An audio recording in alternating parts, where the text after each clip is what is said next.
veux jouer à un jeu.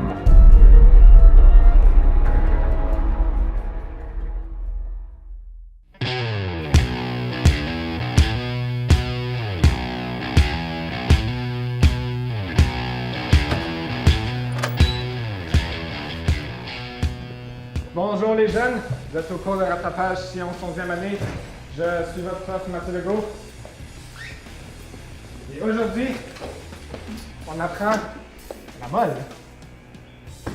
Ok les jeunes, aujourd'hui on va apprendre qu'est-ce que la molle parce que vous avez tous manqué ça hier, vous étiez en sortie de religion je crois bien et au Parlement. En tout cas, la molle représente 6.022 x 10 à la 23 unités de n'importe quoi.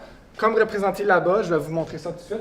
Tout le monde sait qu'une douzaine d'œufs représente 12 œufs, right? Ben une molle, ça représente 6.022 x 10 à la 23. Sur combien qu'on aura d'œufs si on a une molle? 6.022 x 10 à la 23. Exactement. Bon, maintenant, scénario 1. Si j'ai une molle de ces beaux petits barils-là, ça veut dire que j'ai 48,5 cm de haut fois 6.022 x 10 à la 23. Maintenant, ça nous donne une incroyable hauteur de 2.92 x 10 à la 20 si on les stack toutes une par-dessus l'autre. Maintenant, cette distance-là qui est incroyable représente 4.94 x 10 à la 10 fois la distance entre la Pluton, pardonnez-moi, et le Soleil. Et cette incroyable distance nous donne aussi 12.12 fois la distance entre le Soleil et Andromède. Question.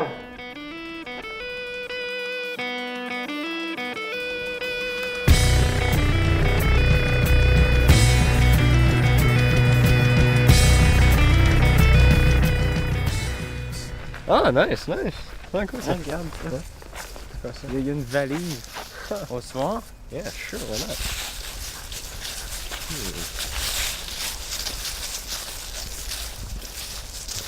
Je pense que ça fait suspect, une valise. Qu'est-ce qu'il y a dessus? Ah, pauvre personne, c'est une belle valise, man. Ah, voyons.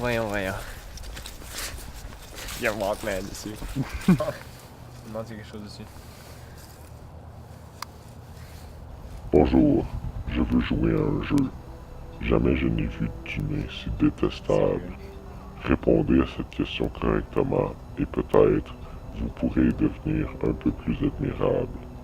Dans ce parc, il y a une bombe faite avec de l'explosif RDX. Cette bombe pèse 564 grammes de C3H6N6O6. Ça pas vrai. Regarde. Oh god. Oh, ok. Yeah, non, ça c'est grave. Trouvez le nombre moyen de moles de tombe de chaque élément. Vous avez 3 minutes. Loading. Ok. Ok, parfait. Ça, il veut le nombre de molles alors. Le nombre de molles est égal à la masse sur la masse molaire du RDX ici. Masse, c'est 564 grammes. Ok, parfait.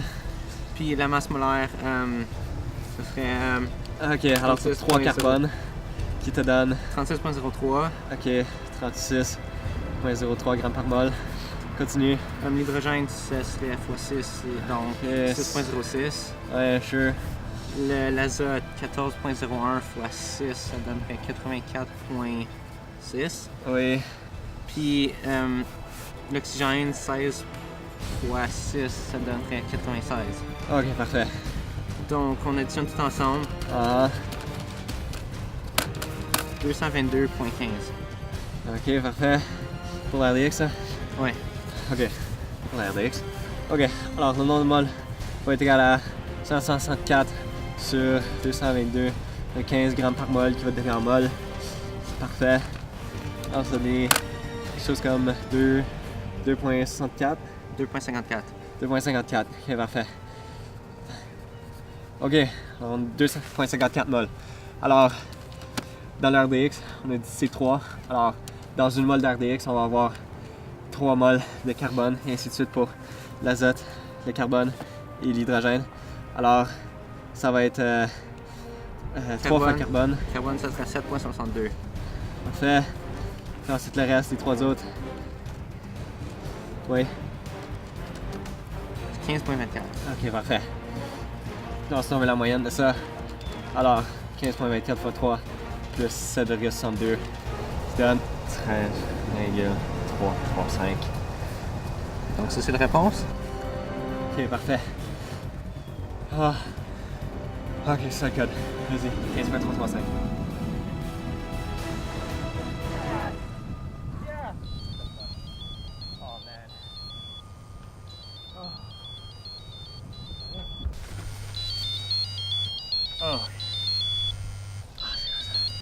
Bien joué, mais ce n'est pas fini. J'ai une autre bombe pour vous. Allez au parc sur la rue Sunview. Vous y trouverez une autre épreuve. Ah, il y en a une autre. Un autre? Yeah. Parfait.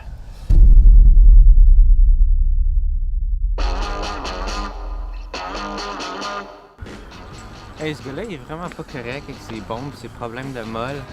Ouais, hein? C'est comme s'il s'apprêtait à assembler une molle de bombes comme c'est le qu'il a fait. Hey, t'imagines comment cher ça doit coûter faire une molle de bombes? Même si ça serait fait en pâte à modeler, ça doit quand même être super cher. Peux-tu faire le calcul? Ouais, on pourrait bien. Donc la bombe du gars pesait 564 grammes. Puis on veut une molle de ça, donc fois 6.022 fois 10 à la 23. Ça donne 3.4 fois 10 à la 26 grammes de pâte à modeler. Moi, dernièrement, j'étais au Dollarama, puis j'ai vu que le prix de la pâte à modeler était à 1,25 pour 141 grammes de pâte à modeler. Alors, si on divise le poids total par 141 grammes de pâte à modeler, ça devrait nous donner un montant d'unité de 1,25. Alors, si on fait 3.4 fois 10 à la 26 divisé par 141 fois 1,25, ça devrait nous donner 3,1 quadrillion de dollars.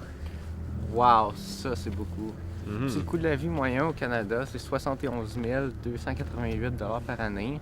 Ça veut dire qu'on pourrait vivre 4,22 trillions d'années. Puis, vu que notre espérance de vie moyenne est 79 années, ça veut dire qu'on pourrait vivre 524 milliards de vies. Ça, c'est beaucoup. Puis, on pourrait aussi regarder l'évolution de l'humanité 21,1 billion de fois. Ouais, ça, ce serait pas mal plate. J'en ai déjà assez avec mon cours de bio, mon cours d'histoire, puis sans parler de mon cours de chimie avec Madame Ranger. Ah.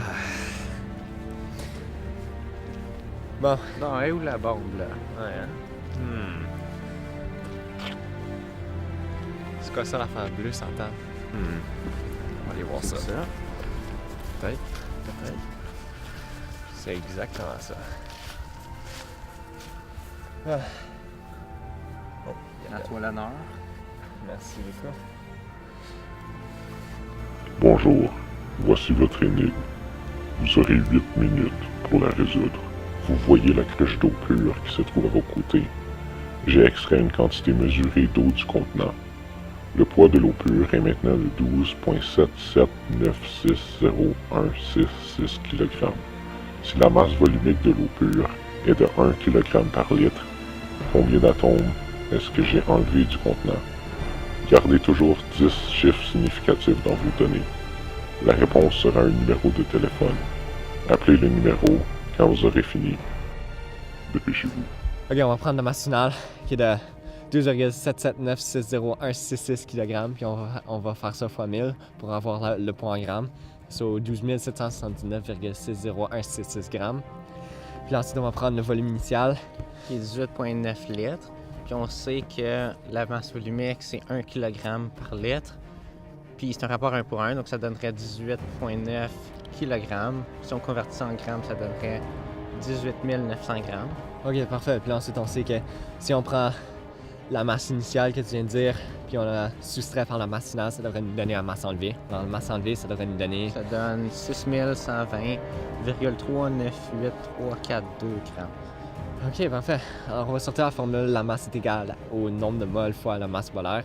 Si on isole le nombre de moles, ça devrait nous donner le nombre de moles est égal à la masse enlevée divisé par la masse molaire. Donc, ça serait 6120,398342 grammes sur 18,02 grammes par mol. Ok, ensuite, si on fait ça vite, ça devrait nous donner 339,644747 moles de molécules. Alright. Puis là, ensuite, si on sort la formule de le montant de particules est égal au nombre de moles fois la constante d'Avogadro, ça voudrait dire que on va finir avec combien? Ce serait 2,04534067 fois 10 à la 26 molécules.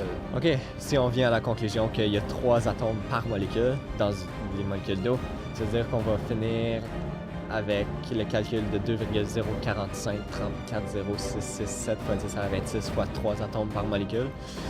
Ça devrait nous donner 6,136022000 fois 10 à la 26 atomes. Ok, la réponse commence par 613, c'est un code régional. 613 602 2000. C'est ça? Bien joué, mais j'ai peur qu'il ne vous reste que 3 minutes. Rendez-vous sur le boulevard Saint-Joseph. La voiture blanche est débarrée. Le code est 3759. Ça sent la mort.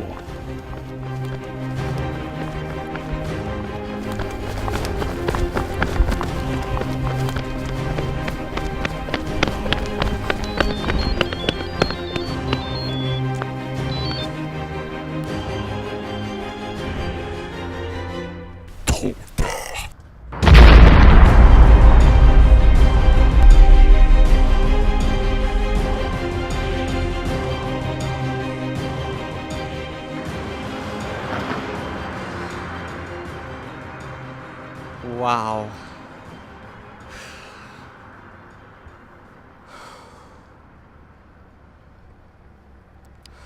Sais-tu qu'est-ce qu'on a besoin?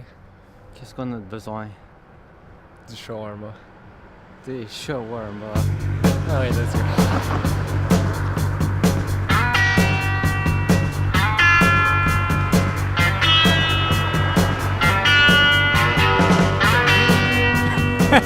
go.